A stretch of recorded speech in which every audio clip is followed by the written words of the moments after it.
Om Asato Ma Sadgamaya Tamaso Ma Jyotirgamaya Mrityurma Amritam Gamaya.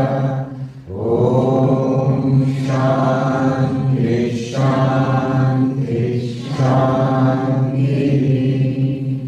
Om, lead us from the unreal to the real. Lead us from darkness unto light. Lead us from death to immortality. Om, peace, peace, peace. Good evening and namaste, everybody, and welcome. My pranams to Revered Akhanda Prana Mataji, Revered Dhyana Prana Mataji, and congratulations to their wonderful team which has put together this beautiful, beautiful retreat for all of us. We were here actually a few years ago in 2019, and then COVID happened and we couldn't do this retreat anymore. But as you can see, it's a wonderful location, and it's named so beautifully, Spirit in the Desert. Evocative of the early days of Christianity, when the very sincere seekers, very sincere practitioners, what we call in Sanskrit sadhaka, spiritual seeker, practitioner, they would go out into the deserts of Egypt and spend the rest of their life in prayer and meditation, contemplation, very austere, very contemplative, inward lives. And you feel that in this place. It's a good place for Vedanta. It's a good place for practice of Advaita Vedanta, for the contemplation of Advaita Vedanta. Spirituality, the goal of spirituality, the purpose of spirituality is that there is something by knowing which, attaining which, reaching which, getting which, no matter what language you use, there is some spiritual reality by which one can transcend sorrow and attain fulfillment. That's all that we are trying to do. You know, we are all trying to attain fulfillment. We are all trying to overcome sorrow in our lives. You know, when we talk about God realization, self-realization, enlightenment, somebody might say, that's not my goal. That's not my purpose. It's not something I'm really interested in. I'm interested in a career or raising a family or whatever. But when we think about what we are trying to achieve through money, through knowledge, through power, through popularity, in one or many of all of these ways, what we are trying to achieve is fulfillment. I remember the scientist Sean Carroll, he wrote this book, The Big Picture. And I was there in one of those book launches, you know. And I remember reading in that book that people say that the search for happiness is the goal of life. I would agree. And I was a little disappointed to read that. Because he says, you know, the argument there is, no, happiness is not the goal of my life. The goal of my life is knowledge. There is something that I want to know, and I'm willing to give up anything in this pursuit of knowledge. Well, that's not a very good argument. One could just as well ask, if you attain, if you make some progress towards this knowledge which you are seeking in your field, would that make you more fulfilled or less fulfilled? What is it that you're seeking through that knowledge? There's something beyond that knowledge which you are seeking. There is fulfillment. So we are seeking fulfillment, happiness. And Sanskrit word is sukha, ananda. And also, the other side, the flip side of the coin is we're trying to overcome sorrow. That's the side Buddha approached spirituality from. Sarvam dukkham, all is sorrow. And we naturally try to overcome, transcend sorrow. Spirituality of all sorts, in every religion, this is a Christian institution, here also, and in every religion, throughout the history of civilization, in every part of the world, at every point in history, spirituality has given the answer in affirmation that yes, it is possible. This is a very important thing. Especially in this day and age, large numbers of people disregard this possibility. Is there any real possibility of overcoming the human condition? Or is it that this is the best? Try to get as good a life as you can, and it will all end very soon anyway. And that's it. That's the end of story. Lights out. Lots of people believe in that. Because they can't take the claims of religion seriously. But spirituality claims that this is possible. Why I'm using these two words separately, religion and spirituality? I consider the spirituality to be the core of religion. At the heart, at the essence of all religions lies. Because religion has many other dimensions also. There are social dimensions, there are ritualistic dimensions, political dimensions, many other things are there. But all religions have their heart. This is the purpose of religion, the core purpose of religion. To take the bridge between the human and the divine. That this is possible. If you reach, you get salvation, moksha, nirvana, satori, many words throughout the history of humanity at different times. If you reach that, the promise is you do overcome suffering. You do attain bliss. Krishna says in the Bhagavad Gita to Arjuna, there is something attaining which nothing greater remains in life to attain. There is something being centered in which even the heaviest of sorrows cannot shake you. Yang ladvana chaparam labham manyate tato adhikam. Gita. Yasmin stito dukkhena gurunapi na vichalyate. Centered in which the heaviest of sorrows cannot shake you. Such a thing is there. It is not just promise. There is evidence.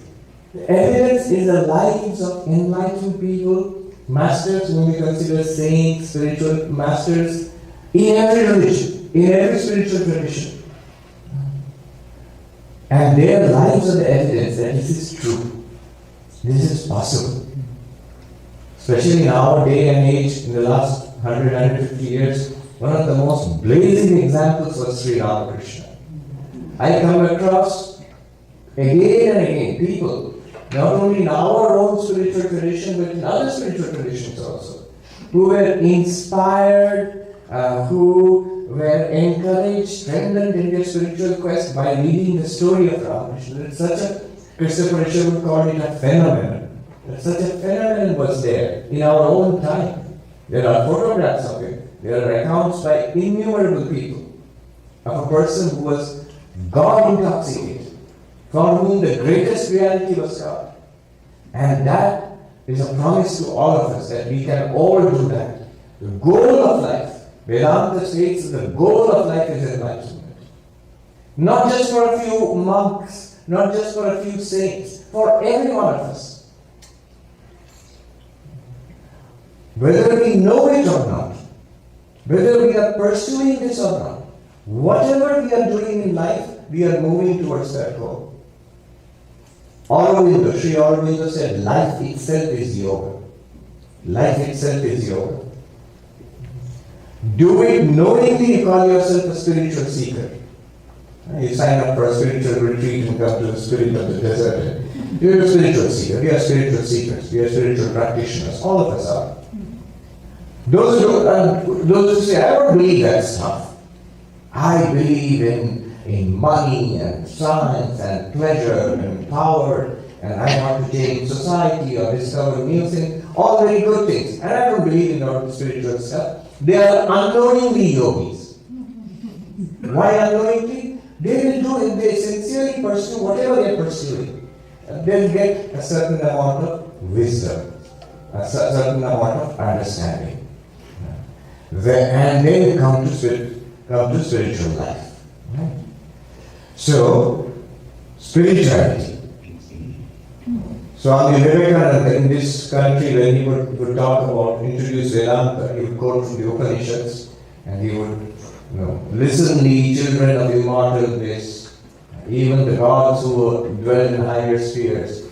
I have known that infinite being, which is radiant like the sun, and beyond the darkness of suffering and limitation.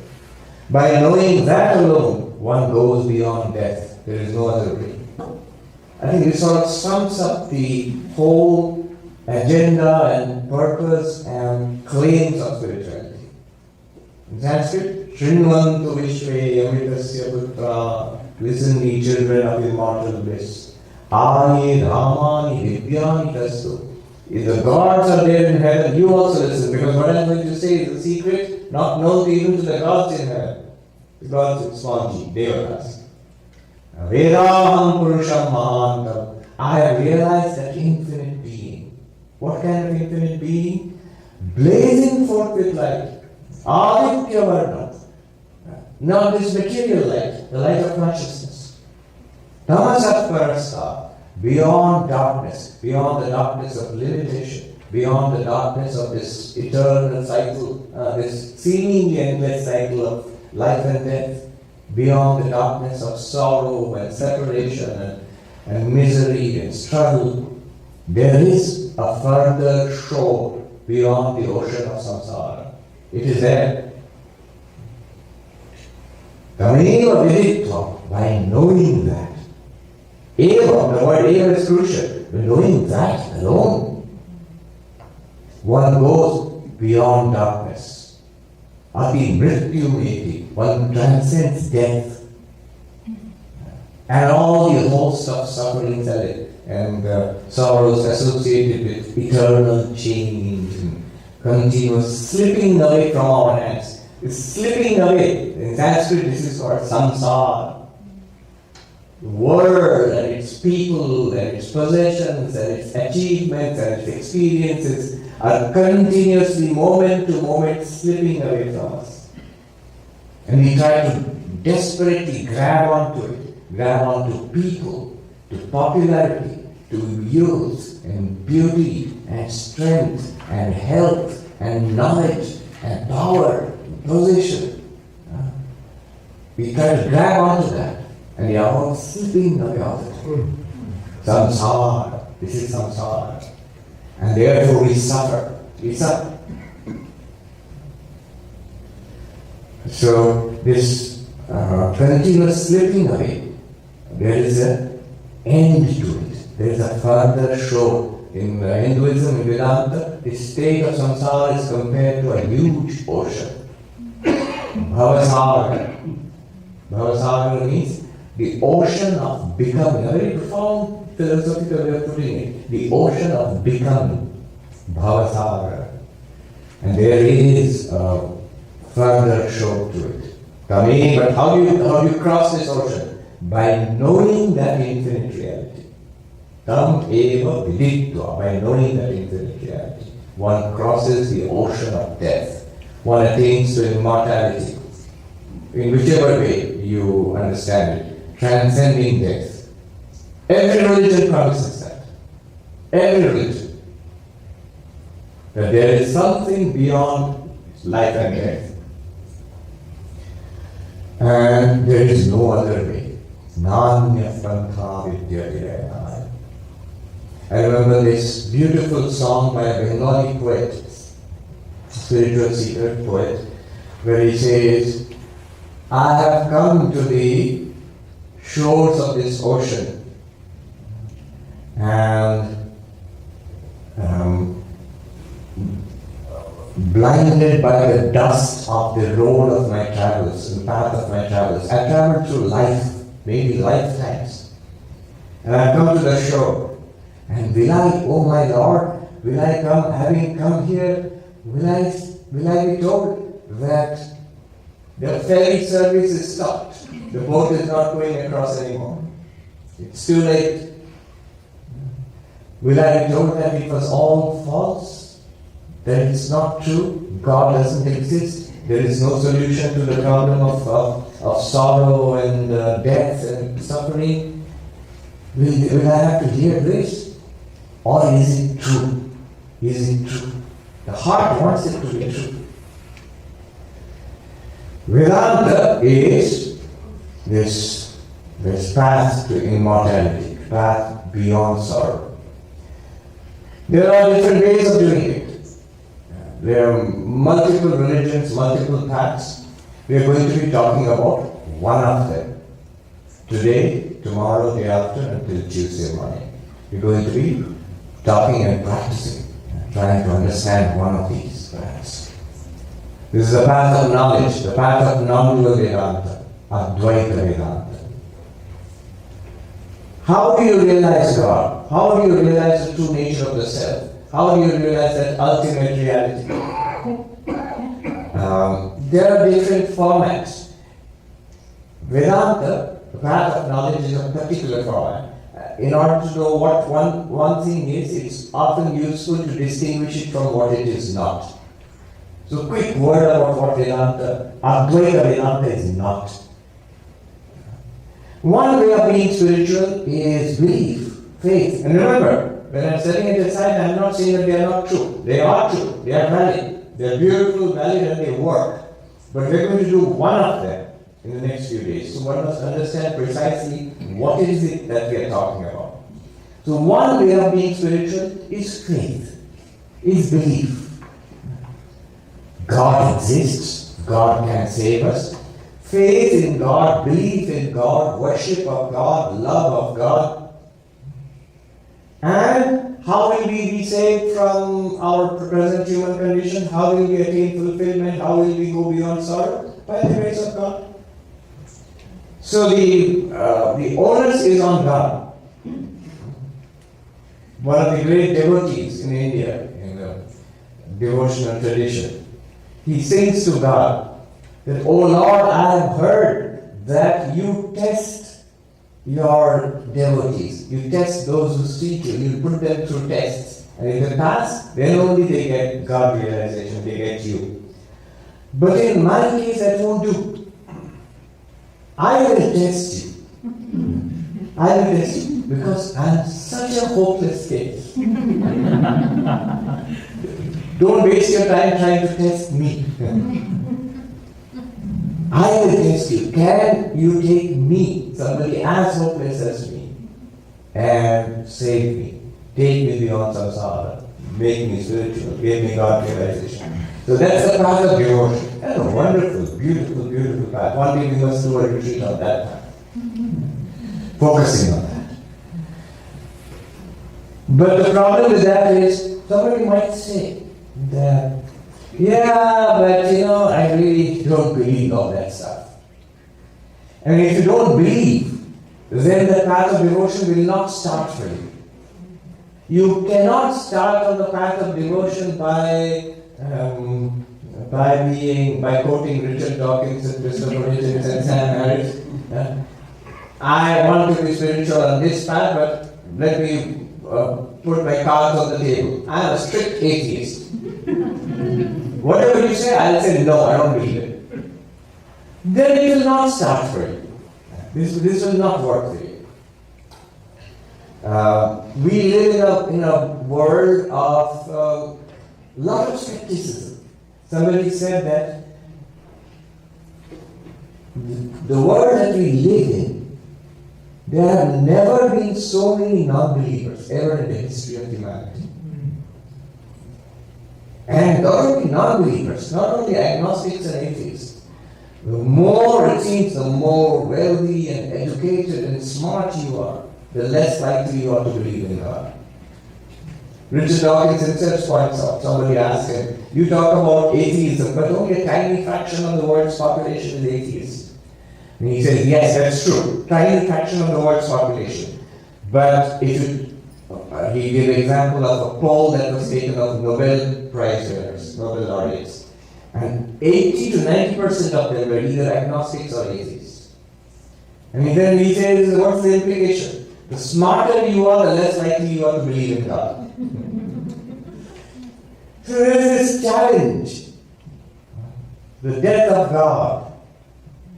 We cannot seriously take these claims about God and heaven anymore. Is there any other way? And then comes the other way, the path of meditation, the path of yoga. Vivekananda especially stressed it in the United States when he came more than 100 years ago. He said religion is realization. Religion is not believing something. If God exists, I should be able to see God. That was his quest. The young boy Narendranath Datta becomes Vivekananda, going around in 19th century, late 19th century Calcutta, and asking spiritual teachers and preachers, have you seen God? Not whether God exists. Not whether why should I believe in God? What are the reasons and arguments for existence? No. Have you seen God? A very empirical question from an empirical age.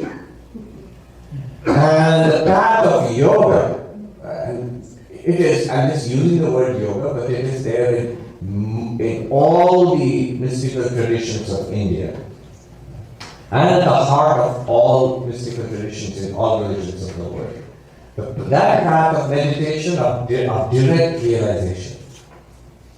Yes, it answers yes. You can experience God. And not only that, that is the goal of life, to experience God, to see God. And how do you do that? You don't have to believe. It's not a question of faith. It's a question of practice. It's a question of stilling the mind. And as we will show you how to sit, how to breathe, and how to turn inwards, how to still the mind, and how you will see the reality beyond the mind. That is the yogic path. For example, the Patanjali Yoga. It's an example. There are many such paths. In Tantric path, in Kashmiri Shaivism, in Buddhism, in many paths, where control of the mind and practice of certain techniques of meditation is going to take you to realization. Again, I am not saying that I'm not setting it aside in that sense. I'm just distinguishing the path of knowledge from those paths. So what's the paradigm here? The paradigm in the bhakti path, in the devotional path is God exists and we need to have faith in God. If you don't have faith, then it will not work for you. In this mystical path of direct experience through control of the mind, meditative control of the mind, in many traditions are there. Here the paradigm is, no, not faith in God. Here the paradigm is, the problem is the restlessness of the mind, and the solution is quietening the mind and stilling the mind.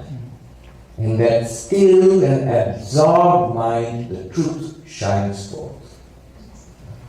Yoga, chitta vritti nirodha. Yoga is stilling the movements of the mind. What happens when you do that? Tada drashtu swarupi avasthana. Then the witness consciousness is appreciated, it remains in its real nature as pure consciousness. If you don't do that, if you don't still the mind, if you do not meditate, you will not absorb, what happens? Vritti sarupya vitaratra. The mind's vrittis, movements, become identified with, as if one with your real nature. And so whatever happens in the mind, there is a flash of anger in the mind. And what do we say? We don't say, I am the pure consciousness witnessing anger in the mind. No! We say, I am mad at you. I am mad at you. That means I am the mind there, literally becomes the mind there. Anger, greed, depression, whatever it is. Whatever the mind shows us, we feel one with it. So this is one way of becoming spiritual. Stilling the modifications of the mind so the truth beyond the mind becomes clear. As distinguished from this, even this has a problem. There is mystical experiences. People have extraordinary experiences. The problem might be, a skeptic might say, oh, we don't doubt that you are having a mystical experience. But that doesn't mean it's real. It could just be a tumor in your brain or you're having a stroke. There was a very popular talk on TED Talks and all. This lady who's a trained neuroscientist, she had experienced some kind a stroke in the brain and she had an extraordinary experience. But the problem there is that you make it physical. You make it body-based. You're feeling one with the universe. We don't doubt you're feeling one with the universe. But that does not mean you are one with the universe. It just means you are having a stroke. Or you are high.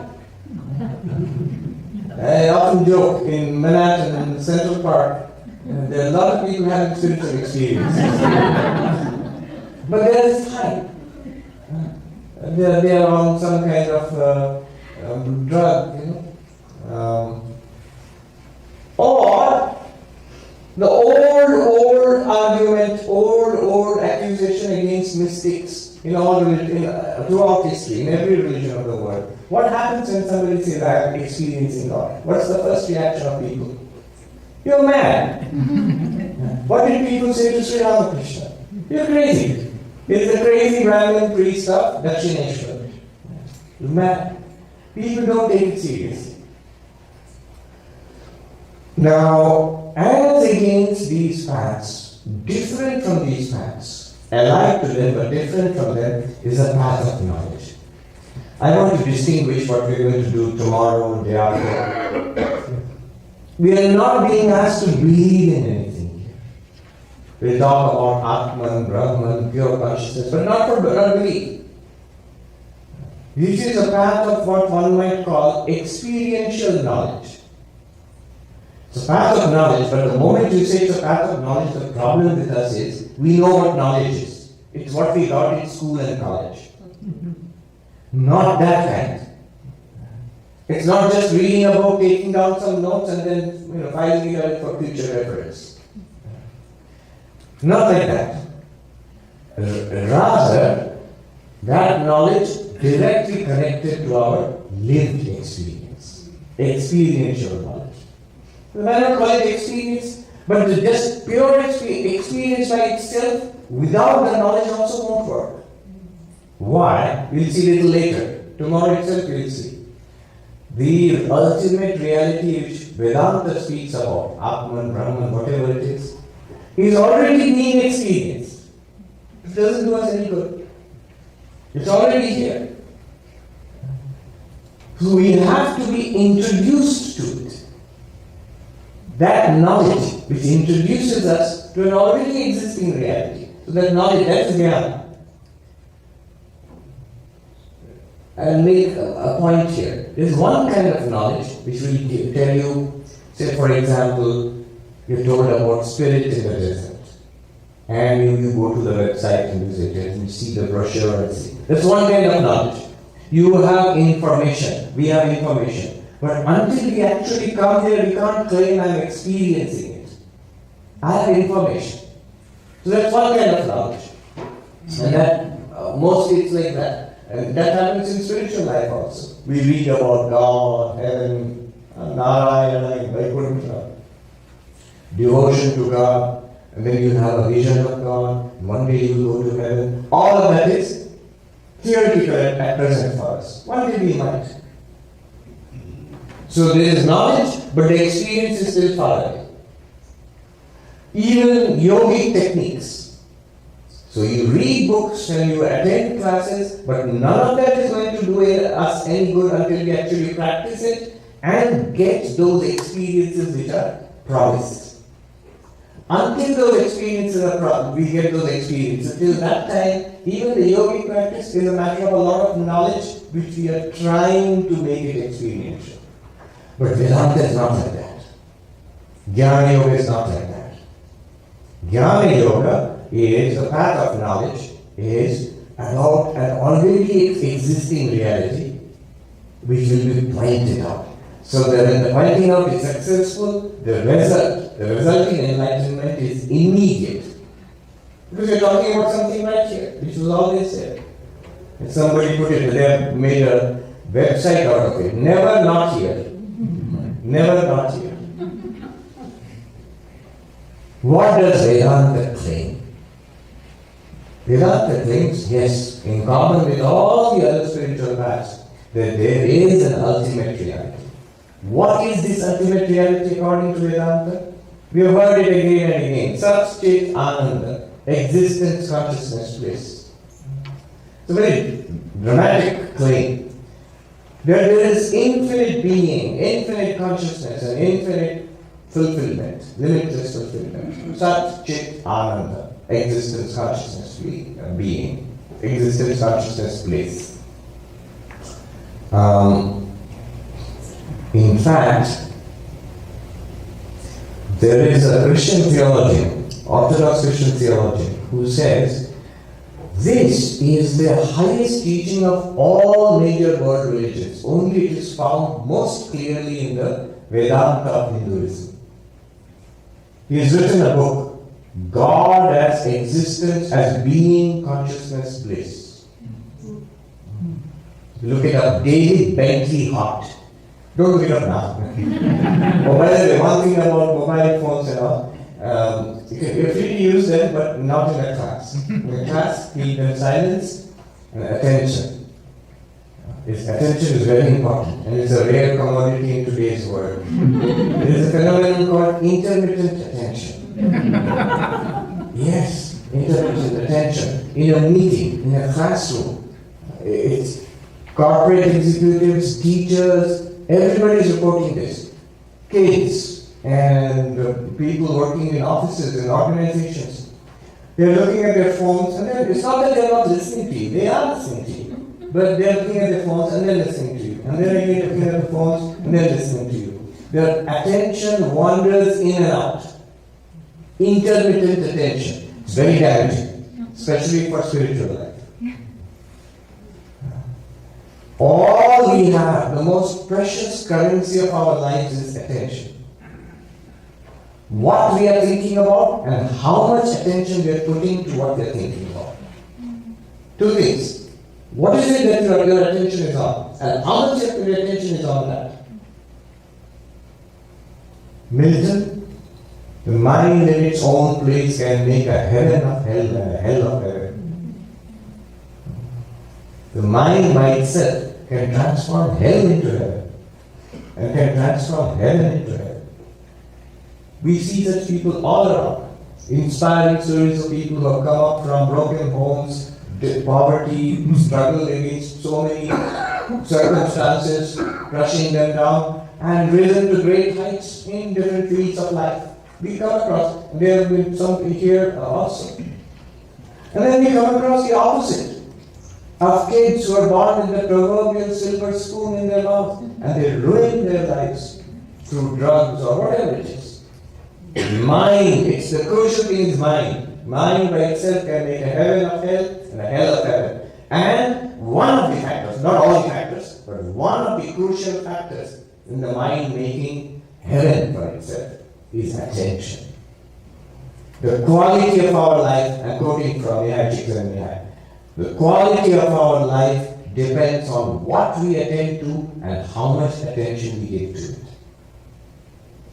There's a problem in my life, I'm just thinking about that, and all my attention is there, my life is hell. In the midst of the problem, there's something good and noble in my life, I'm thinking about that, and most of my attention is there, my life becomes heaven. Well, Sadhu put it this way, I'll tell you the original in Hindi and translate for you. Very counterintuitive. What we normally think, the wisdom is just the opposite. It's like it goes like this. He said, आप समझते हैं संसार के चलते मन अशांत है, लेकिन मन की अशांति के चलते संसार है. You think because of samsara, because of the world, my mind is restless. I am so troubled by the world. You don't know my life.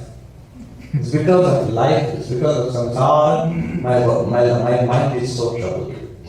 He says, no. The fact is, it is because your mind is troubled that you have samsara. The other way around. Doctors know this very well.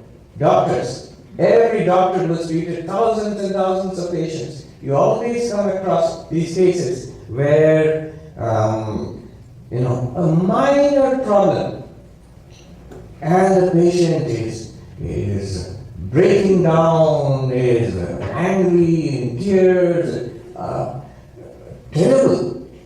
But the problem is minor.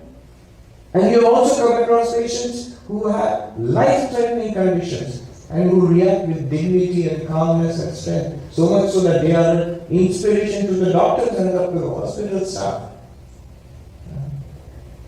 What's the difference? The difference is not really in the disease or the outward circumstances. The difference is in the mind.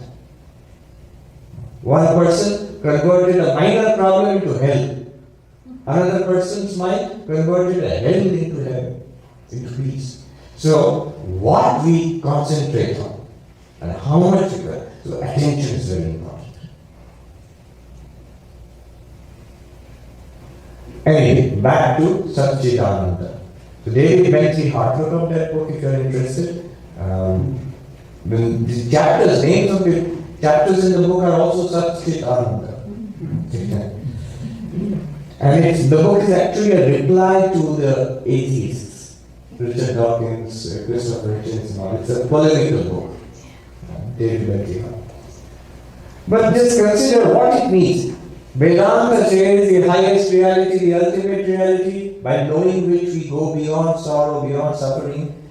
It is existence, consciousness, bliss. Pure being, limitless existence, limitless consciousness, limitless bliss. What it means we will see. These are big words, but we will see actually what it means. I was just thinking, it hit me just a couple of years back. The three greatest questions in philosophy, world philosophy, three greatest questions. There are three branches of philosophy and they answer three questions. First is, what is real? And the branch of philosophy which deals with reality is called metaphysics. Another new name, more fancy name is ontology. Ontos means being. So what's real? Are chairs and tables real? Are human beings real? Is God real? Is heaven real? Is matter real? Is mind real? What is real? Metaphysics. That's one. The second branch of philosophy, important branch of philosophy is, how do you know? The moment you say God is real, the question is, how do you know? This how do you know question is answered by a branch of philosophy called epistemology, the study of knowledge. How is knowledge possible? How do you know anything? The study of knowledge itself. And third, the big question, what's the point of it all? Why? What do I get out of all of this?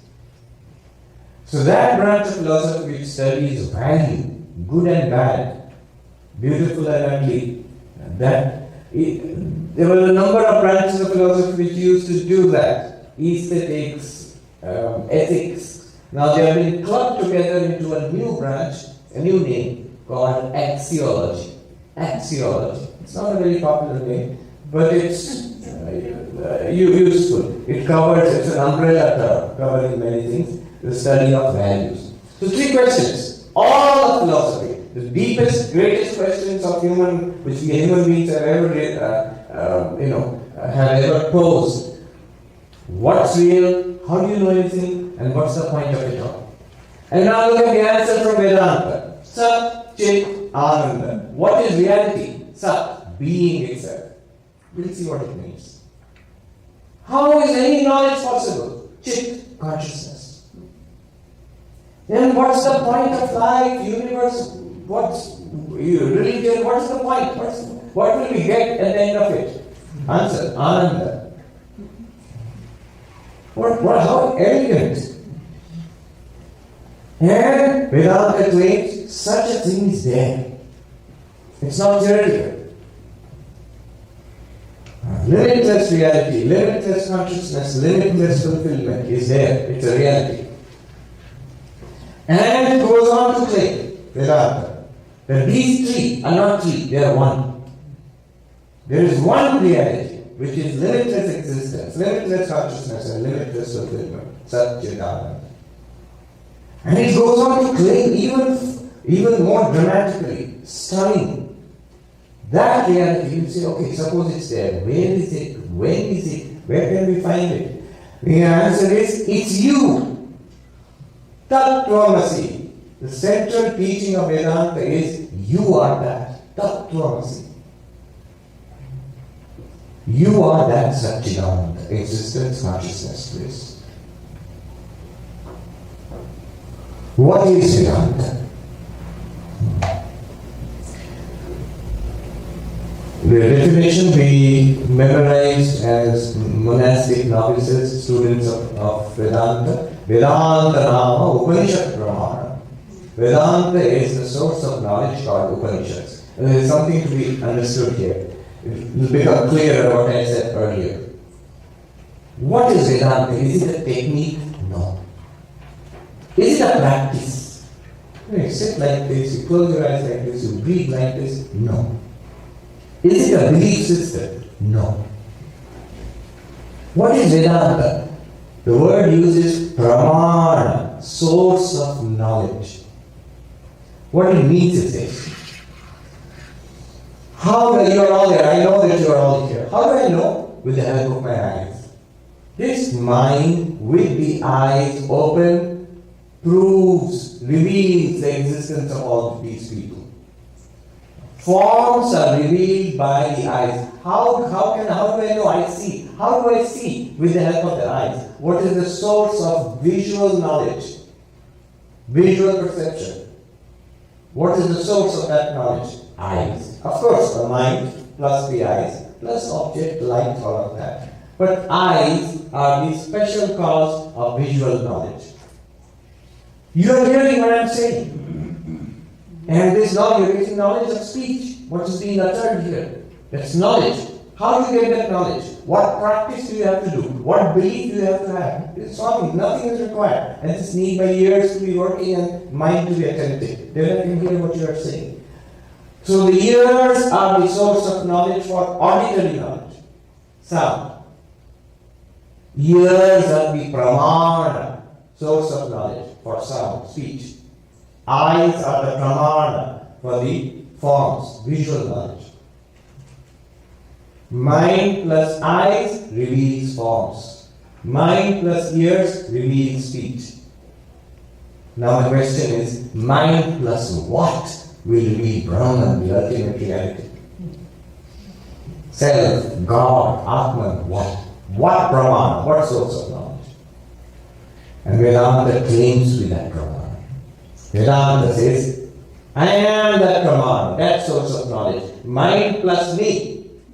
I means not this person, Vedanta. Mind, put Vedanta in your mind, through that pramana you will realize your true nature as Satchidananda. Tattvamasi, you are that reality, you will realize. It's a source of knowledge. Can we put it together what I said earlier? That it's not a belief system, it's not a technique of meditation, it is the yoga of knowledge, and we put it together with this pramana, idea of source of knowledge, put it together.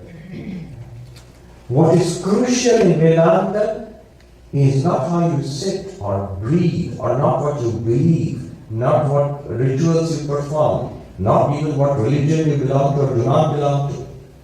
It's the use of the pramana, the source of knowledge. How do we use that pramana, that source of knowledge? 3 steps, 3 components. It's called Shravana, Manana, Nididhyasa. This is what we'll be doing for the next few days. Hearing, reasoning, meditation. And the classes from tomorrow onwards will be structured in that way. There will be a component of hearing. There will be a component of discussion. And a component of meditation.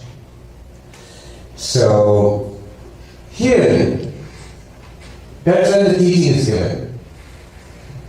Listen attentively, listen not only with our own ears, mind, no intermittent attention. And therefore, mobile phone off, cell phone off, at least for the duration of the talk. Yes, I just wanted to say the one good way of using this retreat, don't be too hard on yourself. Don't say I'm going to attain enlightenment by Tuesday morning. It's a beautiful place, it's a quiet place. which is vibrations of spirituality, because for many, many, many years people have used it for spiritual retreats in different traditions. So first and foremost, rest. People are busy and stressed, so rest. Less socialization, more rest. This place is meant for rest. Yeah, it's good. In dinner time, you talk and meet people and chit chat. That's also rest. That's also relaxation. Other times, let's try to be alone. We have beautiful rooms, very nice view, quiet place, rest. Then let's save our energy and attention for the class. Listen carefully. The most important component of the three, listening, reasoning, and meditation. Most people are caught by the glamour of meditation. I want to do non-dual meditation. It sounds very cool. Nothing much happens to you. You mostly either one falls asleep, or if you try really, really hard, you get a headache. The most important component is hearing. Listen. It's a system of knowledge. Something is being pointed out to us. We are talking about the highest. This is the Everest peak of the Himalayas. When we become monks, one of the vows we take is Brihad Bade Masvira. O heroic ones, speak from now on only about great things. Speak about the vast. Speak about the limitless. Speak about God and self and infinity. Do not speak about petty things. We will speak about great things now. Nothing greater can be. There can be nothing greater than the talk we will have in the next few days. Greater than that is silence, and greater than that silence is God or Brahman itself. So the highest, we will talk of the highest. How do you listen? A Buddhist Lama once said, it seems that in their classes beginning with this, the teacher telling them, how do you listen? So don't listen like a leaky pot, upside down pot, dirty pot. So upside down pot, we put water, everything pours on. It just pours up the side, nothing accumulates. People ask, so what did you learn in the wonderful retreat Vedanta? I don't know all sorts of big things they talked about. Swami said we talk about big things, and they did. They did talk about big things. Swami Sarvapriyananda used to tell this story. He was the head of the Ramakrishna mission in New Delhi. So after one of his very well-known talks on Vedanta, this lady would sit in the front row. A very nice, homely sort. She was very dedicated to come every class.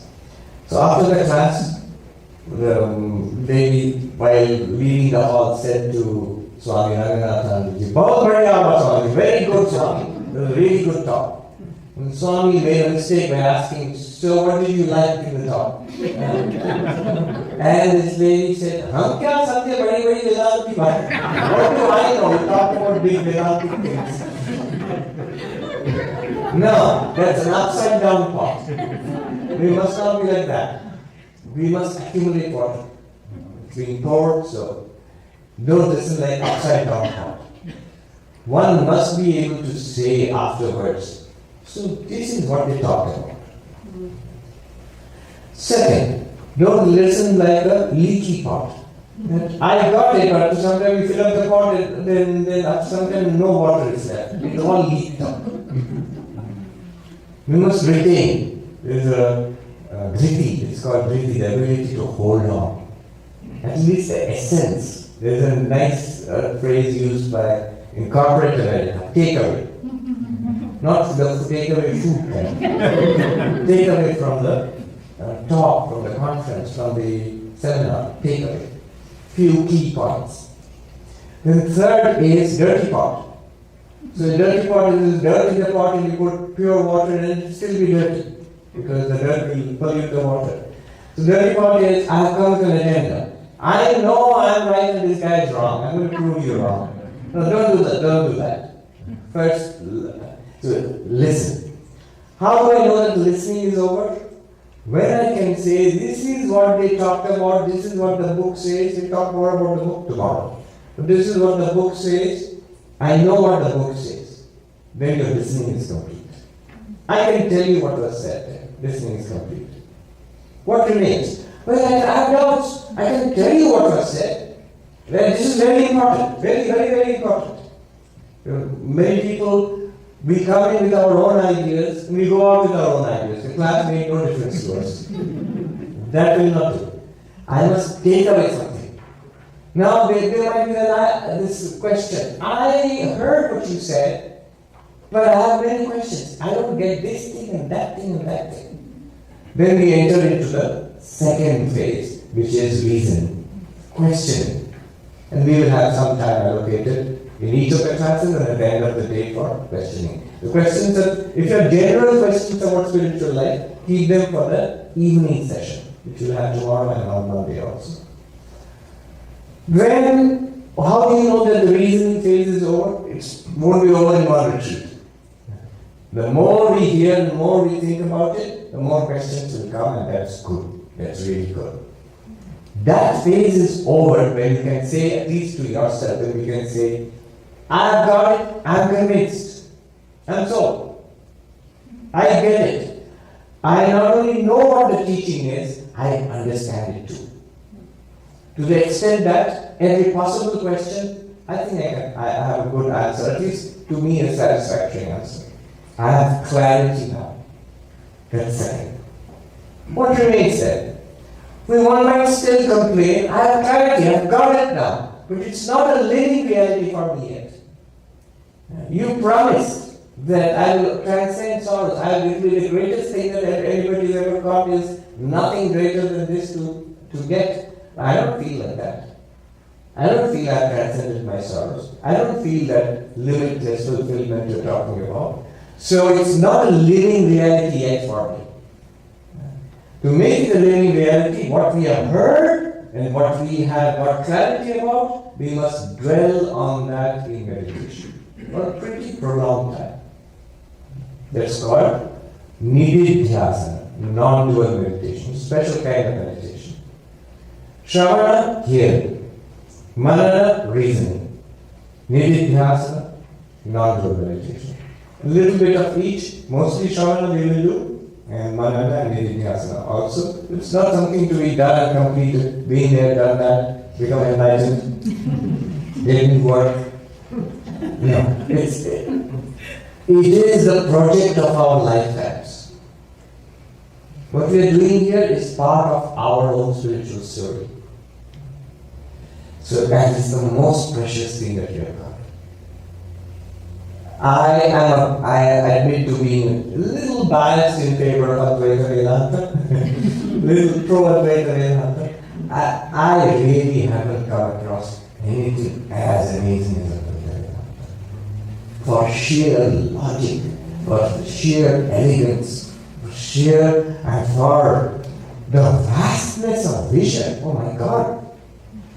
You are the one limitless existence, consciousness, space, the very ground of this universe. And already so. And choicelessly so. You can't back out of it. You are God. And it can be realized. And it can be lived. And it's all here and now. It's not something postponed for a post-mortem spirituality. No. Right now. If only you want it. If you want it. It's there for the taking. What a stunning claim. Max Muller was reading, many great people, philosophers, ethologists, spiritual seekers, they have lauded Vedanta to the skies. Max Muller was reading, he says, there is no religion on earth which is as rational and as fulfilling as the Vedanta system of Hinduism. I'm paraphrasing a little bit.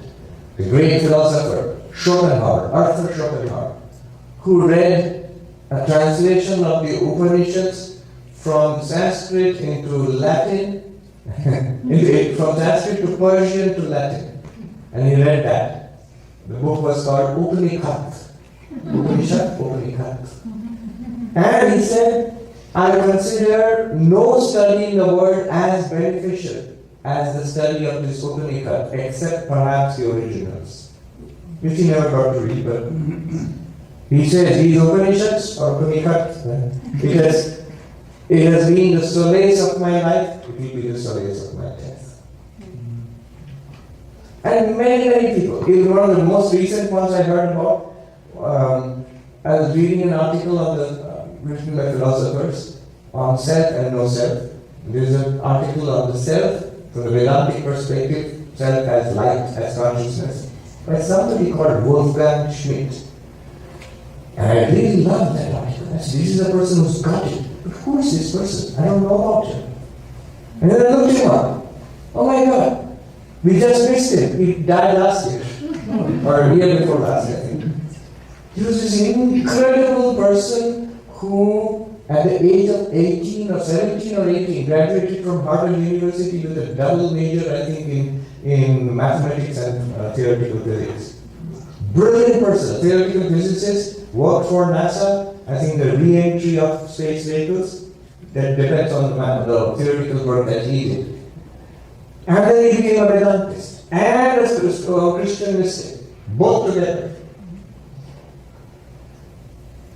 Anyway, we missed it.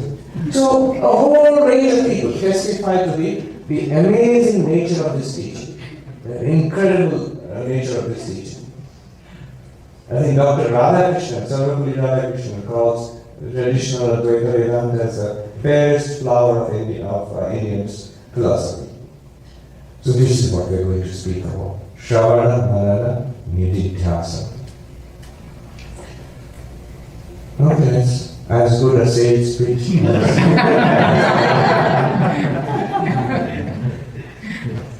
Listen carefully. Let us try to feel it during. Oh, there's one more thing. One monk put it so beautifully. How do you listen to Vedanta? How do you take Vedanta? Make it living. How do you make it living? He says, when you ask a child, what's a nose? What is a nose? In Hindi you say, what is naak? What's a nose? The child does not say it is the organ of respiration and olfactory sense organ. No, the child will say, this is the nose. Show you the nose. In philosophy, this is called an ostensive definition, not a verbal definition. You point out the reality. This is the nose. Use Vedantic teachings in that. What we will hear tomorrow, use it like that. Not for the nose, but for pure consciousness. It's like this. It's like this. When we say that hand, don't immediately go to the head and say, hand is that organ, motor organ by which I grasp things. No, do this. When I say hand, okay, hand, here it is. When I say the breath, breathe in. Notice the breath at the nostrils. And breathe out. Notice it. That's breath. It's all nose. When I say mind, Vedanta says mind. Notice it. Thoughts, memories, desires. Our first person inner experience. Mind. That's mind. And like that, one more step beyond that. We'll go. The witness of the mind. At every stage it must be like nose. At no stage should you say, it's theoretical. I remember I was giving a talk in Calcutta, in the college in Narendrapur. Huge audience. The first time I had to give a talk while running, and not literally, they said, Swami, we have a request for you. We didn't expect so many people. So we have divided them into 2 halls. 600 in one and 800 in the other. And we had thought you'll give a talk in one hall, and the other hall there will be a projector. And they all said, no, we see him on screen anyway. So we're taking all this stuff to come here. We want to see him live in the flesh. So what you're going to do is, you give half the talk here and we'll make a run for the other half. And then you give the other half of the talk there. And that's what we did. They designed it beautifully and gave half of the talk and then they declared a tea break and then I appeared in the other half. Yes, to keep it real. In that talk, at the question and answer session, the point mentioned in the question and answer session, a lady came up quite indignantly to the microphone and said, "Oh, this is nice, but it's so theoretical." I said, "Madam, not one thing I said is theoretical." What is theoretical? The fact that you are standing there. That this body, it's there. Is the body theoretical or is it a fact? Is it theory or fact? He said it's a fact. And that you are speaking now, is it theory or fact? It's a fact. And if you look into yourself, introspect, you have thoughts. Do you have thoughts or not? Yes. Are those thoughts theories or are they facts? Is it the fact that you have a thought? Like that, from that thought to the witness of that thought, to the consciousness experiencing that thought, illumining that thought, is not a theory. At one point we stop and feel it's theoretical. And that's where we need to bear down and investigate. What is it that's that knows? It's real. That's why I'm calling it experiential knowledge.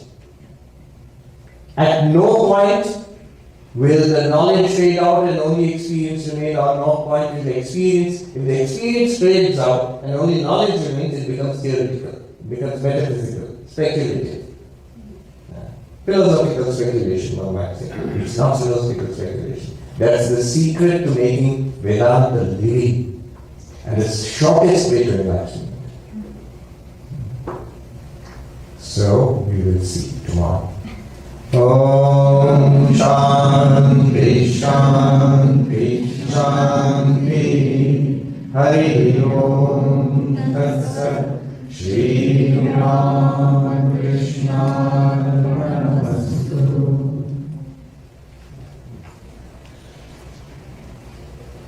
That's it. Thank you. Have a very good night.